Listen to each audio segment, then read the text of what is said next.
Halo adik-adik, selamat datang di channel Natamatics.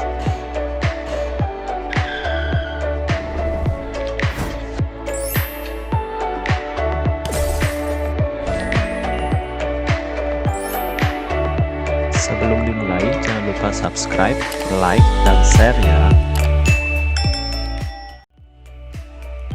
Baiklah, pada pertemuan kali ini kita akan membahas bagaimana cara menyelesaikan masalah program linier. Nah, sebelumnya telah dibahas mengenai pengertian program linier. Jadi masalah program linier itu adalah suatu permasalahan untuk menentukan nilai masing-masing variabel guna mengoptimumkan. Jadi mengoptimumkan di sini bisa memaksimumkan, bisa meminimumkan suatu fungsi objektif dengan mempertimbangkan kendala-kendala yang ada. Di mana kendala-kendala ini dapat dinyatakan dalam bentuk suatu persamaan maupun pertidaksamaan. Nah, masalah program linier itu ada dua, yaitu yang pertama masalah memaksimumkan fungsi objektif. Nah, di masalah ini, fungsi objektif yang ditanyakan itu adalah maksimum. Jadi, ditanyakan nilai maksimum dari suatu fungsi objektif. Mana Z sama dengan Fx, Y. Ini harusnya, Y. Bisa dilambangkan dengan Z, bisa dilambangkan dengan Fx, Y. Sama dengan Px tambah Qy. Kemudian fungsi kendalanya itu adalah AIX tambah BIY kurang dari sama dengan CI, di mana I-nya itu sama dengan 1, 2, 3, dan seterusnya sampai N. Nah, ini artinya fungsi kendalanya itu bisa 1, bisa 2, bisa 3, dan seterusnya. Jadi biasanya minimal 2. Kemudian fungsi kendala yang lain yaitu X lebih dari sama dengan 0 dan Y lebih dari sama dengan 0. Nah, ini karena menyelesaikan masalah nyata. Jadi nanti akan dijelaskan kenapa X lebih dari 0, kenapa Y lebih dari 0. Nah, kemudian akan dicari nilai X dan Y-nya itu. Nah, apa itu X dan Y-nya? Itu inilah keterangannya. Jadi X dan Y itu menyatakan banyak barang yang akan diproduksi. X dan Y menyatakan banyak barang yang akan diproduksi. Ini umumnya masalah pada bidang perdagangan. Kemudian P dan Q ini menyatakan harga barang persatuan. Jadi P itu untuk harga barang yang pertama, Q itu menyatakan harga barang yang kedua. Kemudian AI dan BI menyatakan banyak bahan mentah ke I yang digunakan. Nah, ini tidak selalu bahan mentah, bisa juga nanti modal, bisa juga sumber daya manusia dan sebagainya. Jadi umumnya itu berupa bahan mentah. Jadi misalnya kalau bahan mentah itu misalnya memproduksi suatu baju gitu. Jadi baju itu bisa diproduksi dengan menggunakan kain katun sama kain endek misalnya. Jadi kain katun, bahan yang dimiliki kain katun itu dijadikan kendala yang pertama, kemudian penggunaan kain endek dijadikan sebagai kendala yang kedua dan seterusnya. Nah, kemudian CI menyatakan jumlah bahan mentah ke I yang tersedia. Jadi CI itu menyatakan ketersediaannya. Jadi kain katunnya berapa yang tersedia, kain endeknya berapa yang tersedia, itulah CI-nya. Jadi itu secara umum masalah memaksimumkan fungsi objektif. Nah, yang perlu diperhatikan adalah di sini. Tandanya ini. Ketika tandanya itu kurang dari, semua pertidaksamaannya kurang dari, maka umumnya yang ditanyakan adalah pasti nilai maksimum. Nah, sebaliknya kalau ini tandanya lebih dari, maka yang ditanyakan pasti nilai minimum. Itulah yang akan kita bahas pada masalah meminimumkan fungsi objektif. Nah, untuk masalah meminimumkan fungsi objektif ini sebenarnya sama seperti tadi. Z yang dicari itu adalah Px tambah Qy. Ini juga harusnya Fx, Y.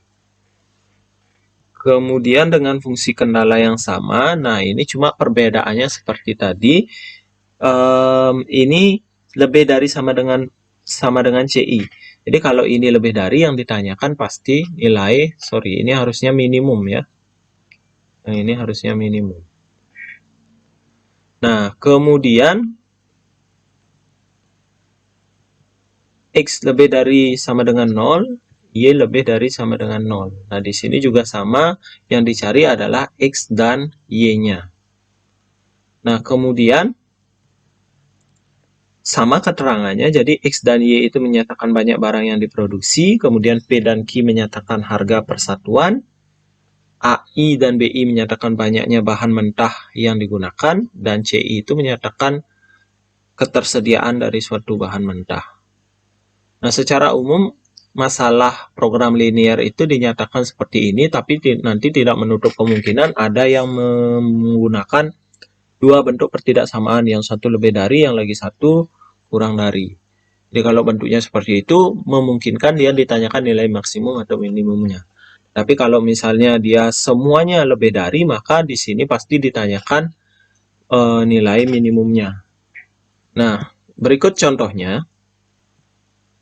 Seorang penjahit pakaian mempunyai persediaan 16 meter kain sifon, 11 meter kain brokat, dan 15 meter kain katun yang akan digunakan untuk membuat dua model pakaian.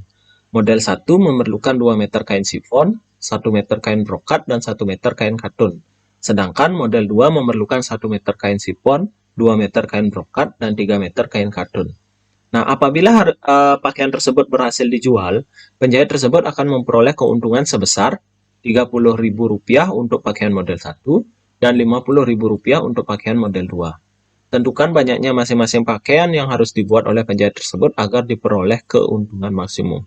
Nah, jadi ini adalah masalah memaksimumkan fungsi tujuan. Nah, dalam hal ini, karena persediaan yang dimiliki itu adalah kain sifon, kain brokat, dan kain katun, jadi inilah yang sebagai CI-nya. Kemudian nanti ini yang sebagai bahan mentahnya. Kemudian harganya ini sebagai P sama Q-nya. Dan banyaknya itu kita misalkan XY. Nah, adapun penyelesaiannya adalah sebagai berikut. Terlebih dahulu, masalah tadi kita sajikan ke dalam bentuk tabel. Jadi kita pertama misalkan dulu banyaknya pakaian model 1 itu adalah X dan banyaknya pakaian model 2 adalah Y. Nah, perlu diperhatikan dalam memisalkan ini harus jelas. Jadi yang dimisalkan sebagai X itu adalah banyak. Ya, banyaknya pakaian 1. Jadi ini harus jelas banyaknya. Jangan yang dimisalkan X sama dengan model 1, Y sama dengan model 2. Itu jangan seperti itu. Apanya model 1 yang dimisalkan, apanya model 2 yang dimisalkan, itu harus jelas. Nah, kemudian setelah permisalan, baru dapat disederhanakan permasalahan tadi ke dalam bentuk tabel sebagai berikut. Jadi karena kain sifon itu tersedia sebanyak 16 meter, kemudian kain brokat 11 meter, kain katun 15 meter. Nah, kemudian model 1 itu memerlukan 2 meter kain sifon, 1 meter kain brokat, dan 1 meter kain katun. Model 2 memerlukan 1 meter kain sifon, 2 meter kain brokat, dan 3 meter kain katun. Nah, kemudian keuntungan yang peroleh dengan menjual model 1 adalah 30.000. Dan keuntungan yang diperoleh dengan menjual model 2 adalah 50.000. Nah, selanjutnya, dari tabel tersebut kita dapat menyajikan model matematika yang kita sebut biasanya sebagai fungsi kendala. Nah, perhatikan bahwa satu buah model 1 itu menghabiskan 2 meter kain sifon. Nah, kalau ada sebanyak X unit model 1, maka berapa kain sifon yang diperlukan?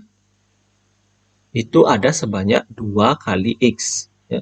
Saya ulangi, jika satu model 1 memerlukan 2 kain sifon, maka kalau ada X model 1, berapa kain sifon yang diperlukan? Itu ada sebanyak 2 kali X. Kemudian, begitu juga di sini.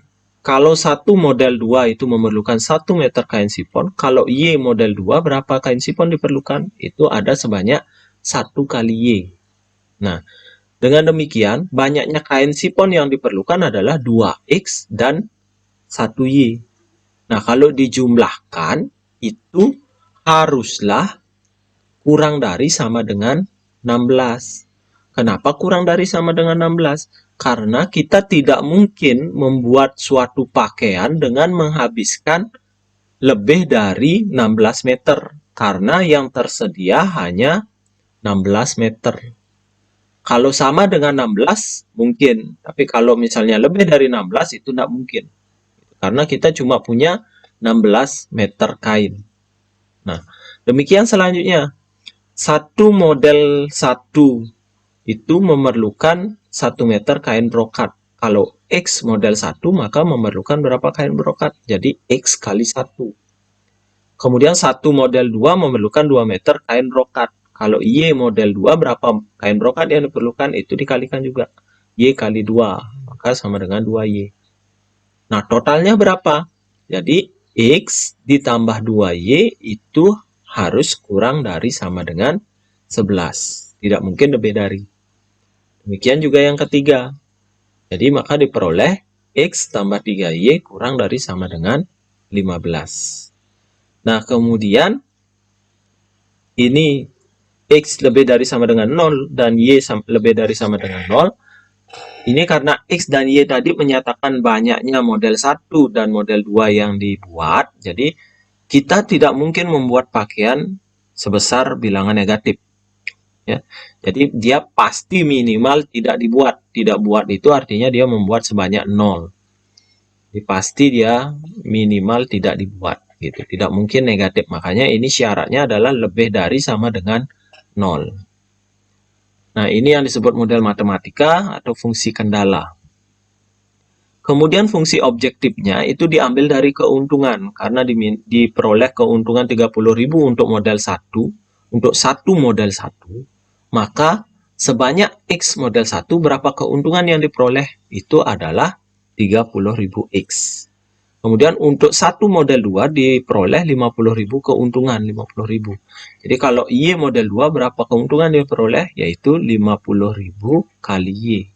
Jadi total keuntungan keseluruhan berapa? Jadi totalnya adalah 30.000 X ditambah 50.000 Y. Jadi itulah fungsi objektif. Nah, selanjutnya, setelah mendapatkan model matematika dan fungsi objektif, langkah selanjutnya adalah menentukan nilai optimum.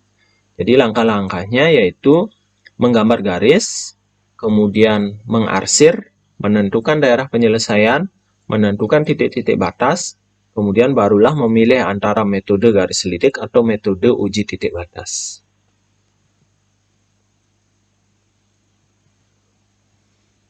Nah, ini langkah-langkahnya, tentukan daerah penyelesaian dari SPT LDP tadi, kemudian tentukan titik-titik batasnya. Nah, kalau digambarkan, ulang,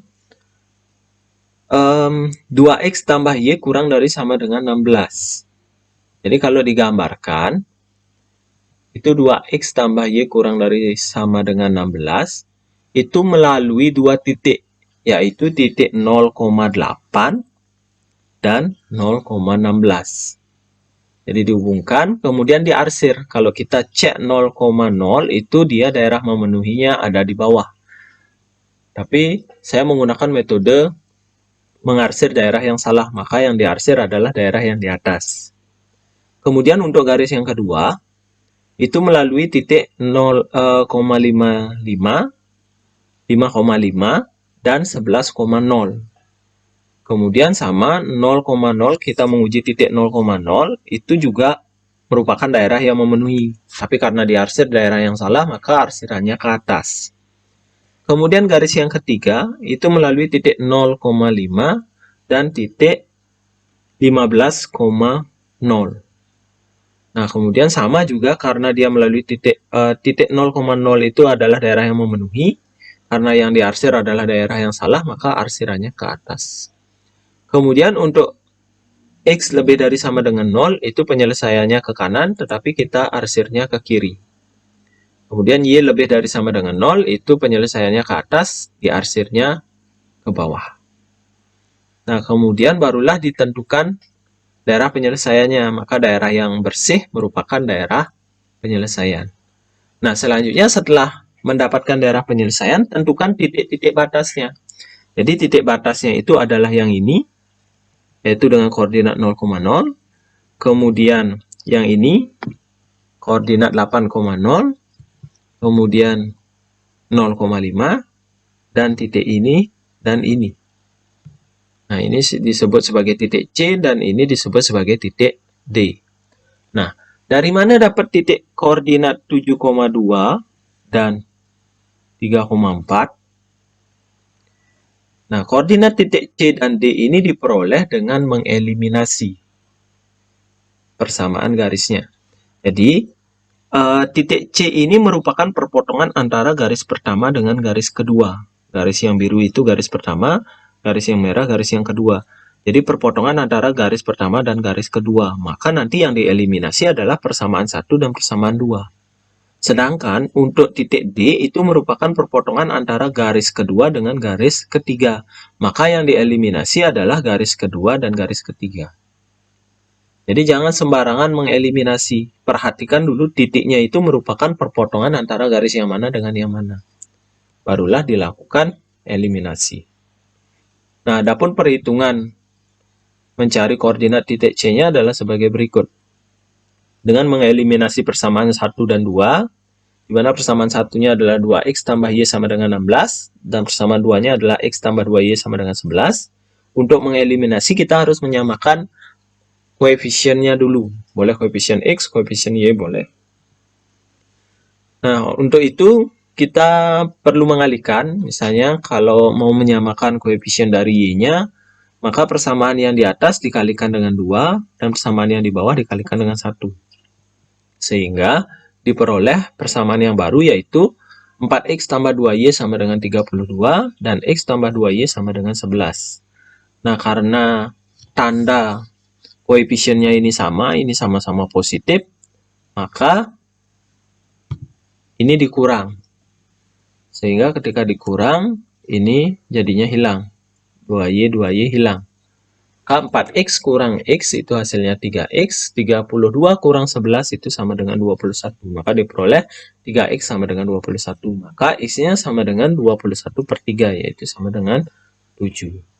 Nah, setelah memperoleh nilai x, substitusi ke salah satu persamaannya.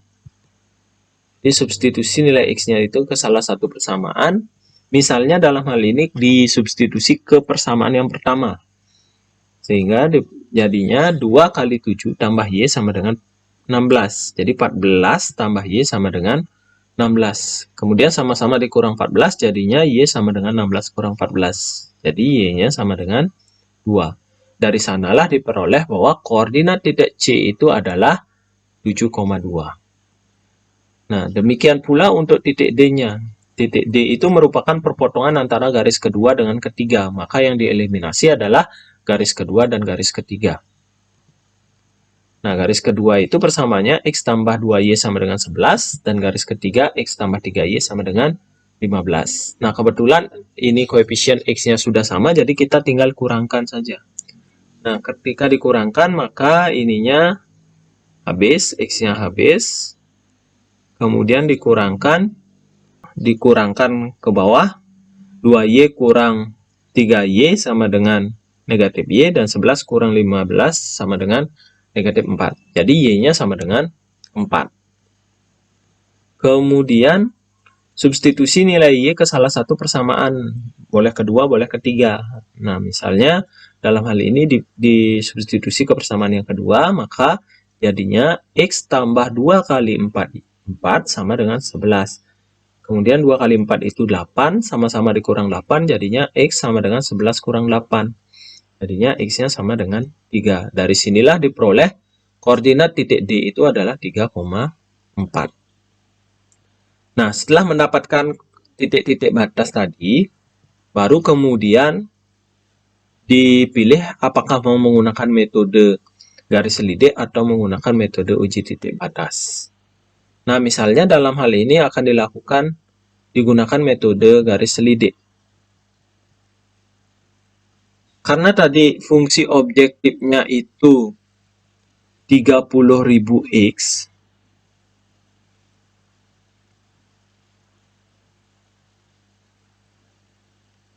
tambah 50.000y, ini disamadengankan dengan suatu K. Suatu K, nah misalnya dipilih 150.000. K yang dipilih adalah 150.000. Nah, kemudian ini bisa disederhanakan. Sama-sama dibagi 10.000. Sehingga diperoleh persamaan garis selidiknya adalah 3X tambah 5Y sama dengan 15. Nah, kemudian untuk menentukan garis selidik ini kita masukkan seperti biasa untuk X sama dengan 0 dan Y sama dengan 0. Jadi untuk X sama dengan 0 dan Y sama dengan 0. Untuk X sama dengan 0, Y-nya itu diperoleh 3. Dan untuk Y sama dengan 0, X-nya diperoleh 5. Jadi titik itu melalui titik 0,3 dan 5,0. Jadi ini garisnya, ini garis selidiknya. Nah, selanjutnya garis selidik itu digeser ke setiap titik sudutnya. Nah, ini garis selidik yang pertama. Kemudian digeser secara sejajar ke ke titik A, kemudian ke titik B, ke titik C, dan ke titik D. Nah, dari sana maka diperoleh yang paling atas itu adalah garis selidik yang melalui titik C, 7,2. Jadi, nilai maksimum itu yang diperoleh adalah untuk X sama dengan 7 dan Y sama dengan 2. Nah, karena ditanyakan berapa banyak model atau model baju yang dibuat agar dicapai keuntungan maksimum, maka jawabannya sudah kita peroleh, yaitu sebanyak 7 unit model 1 dan 2 unit model 2. Tuh. Kalau ditanyakan berapa banyak model 1 dan model 2 yang dicari, yang dibuat. Tetapi kalau yang ditanyakan keuntungan maksimumnya, maka nilai X dan Y ini disubstitusi ke fungsi objektifnya. Jadi, kita masukkan ke fungsi objektif, ganti X-nya dengan 7 dan Y-nya dengan 2. Sehingga diperoleh 30.000 kali 7 tambah 50.000 kali 2 sama dengan 210.000 tambah 100.000 sama dengan 310.000. Jadi itulah keuntungan maksimumnya. Jadi keuntungan maksimumnya adalah Rp310.000 dengan menjual 7 unit pakaian model 1 dan 2 unit pakaian model 2. Jadi 7-nya ini diperoleh dari nilai X dan 2-nya diperoleh dari nilai Y. Oke, contoh kedua. Seorang pasien diberi resep oleh dokternya agar mengkonsumsi kalsium sedikitnya 60 gram dan zat besi sekurang-kurangnya 30 gram. Dokter menawarkan satu kapsul yang mengandung 5 gram kalsium dan 2 gram zat besi, atau satu tablet yang mengandung 2 gram kalsium dan 2 gram zat besi. Apabila harga kapsul dan tablet di apotek berturut-turut adalah Rp1.000 dan Rp1.200, tentukan biaya minimum yang harus dikeluarkan agar kebutuhan kalsium dan zat besi pasien tersebut terpenuhi. Nah, penyelesaiannya adalah yang pertama dengan memisalkan X-nya itu adalah banyak kapsul dan Y-nya itu banyak tablet yang dikonsumsi. Nah, kemudian masalah tadi itu dapat disederhanakan ke dalam bentuk tabel sebagai berikut. Jadi kalsium itu kebutuhannya adalah 60 gram. Kemudian zat besi kebutuhannya adalah 30 gram. Nah, untuk satu kapsul itu mengandung 5 gram kalsium dan 2 gram zat besi. Jadi 5 gram kalsium dan 2 gram zat besi. Dan untuk satu tablet mengandung 2 gram kalsium dan 2 gram zat besi. Kemudian harganya itu untuk satu kapsul Rp1.000 dan tabletnya Rp1.200. Nah, kemudian penyelesaiannya juga sama. terlebih dahulu kita tentukan model matematikanya. Jadi, kalau satu kapsul mengandung 5 kalsium, maka X kapsul mengandung berapa kalsium? Itu sebanyak 5 kali X. Kemudian satu tablet mengandung 2 kalsium, maka Y tablet mengandung berapa kalsium? Itu ada sebanyak 2Y. Nah, sehingga kalau dijumlahkan itu ada sebanyak 5X tambah 2Y. Nah, karena kebutuhannya itu 60 kalsium, maka dia haruslah minimal meminum 60 kalsium. Jadi ini harus lebih dari sama dengan. Ya, karena vitamin lebih dari sama dengan, lebih lagi sedikit tidak apa-apa ya. Jadi vitamin itu tidak apa-apa diminum lebih. Jadi, karena minimal segini diminta. Begitu juga yang kedua, sehingga diperoleh pertidaksamaan 2X tambah 2Y lebih dari sama dengan 30. Nah, ini dapat disederhanakan menjadi X tambah Y lebih dari sama dengan 15. Kemudian yang ketiga, seperti biasa, itu X lebih dari sama dengan 0 dan Y lebih dari sama dengan 0. Untuk fungsi objektifnya itu dicari nilai minimum dari 1000X tambah 1200Y. Nah, langkahnya itu sama. Yang pertama ditentukan daerah penyelesaiannya. Jadi ini penyelesaian dari pertidaksamaan yang pertama, ini garisnya. Kemudian diarsir dengan menguji titik 0,0. Ternyata ketika dimasukkan 0,0 itu merupakan daerah yang salah. Jadi kita mengarsir ke daerah yang salah. Diarsirannya ke bawah.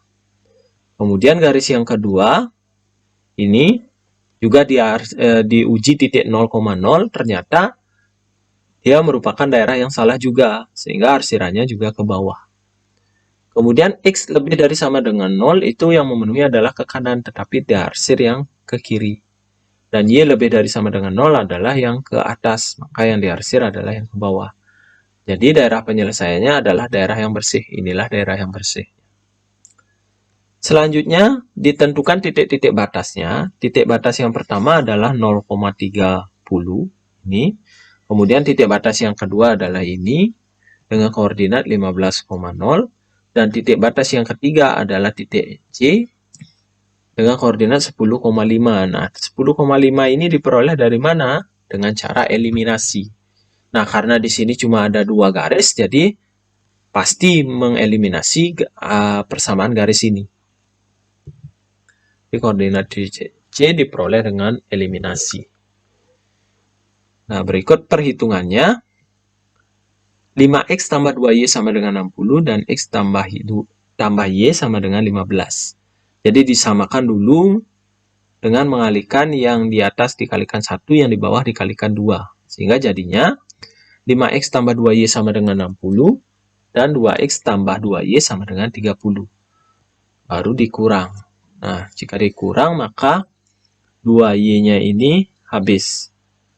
Kemudian dikurangkan 5X kurang 2X itu jadinya 3X. 60 kurang 30 sama dengan 30. Sehingga 3X sama dengan 30. Jadi X-nya sama dengan 30/3 sama dengan 10.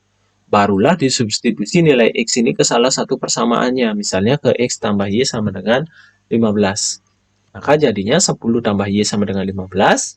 Sama-sama dikurang 10 jadinya Y sama dengan 15 kurang 10. Sehingga Y-nya sama dengan 5. Dari sanalah diperoleh titik C-nya itu memiliki koordinat 10,5.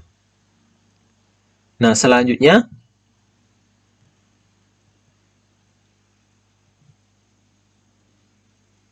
dilakukan uji titik batas. Misalnya digunakan uji titik batas, kita menggunakan fungsi objektif fx, y sama dengan 1000x tambah 1200y. Nah, titik-titik yang tadi itu yang pertama adalah f0,30. Maka y-nya diganti dengan 30, maka jadinya 0 tambah 36.000, sehingga diperoleh hasil 36.000. Kemudian titik yang kedua adalah 15,0. Jadi X-nya diganti dengan 15 dan Y-nya diganti dengan 0. Sehingga jadinya 15.000 tambah 0. Maka diperoleh 15.000. Kemudian yang ketiga, titik 10,5 diperoleh hasil 10.000 tambah 6.000, jadi hasilnya sama dengan 16.000. Nah, jika dilihat dari sini, karena ditanyakan nilai minimum, maka nilai minimumnya adalah 15.000. Maka biaya minimum yang diperlukan adalah sebesar 15.000 dengan mengkonsumsi 15 kapsul. Nah, jadi demikian cara menyelesaikan masalah program linier. Semoga materi ini bermanfaat buat adik-adik. Terima kasih.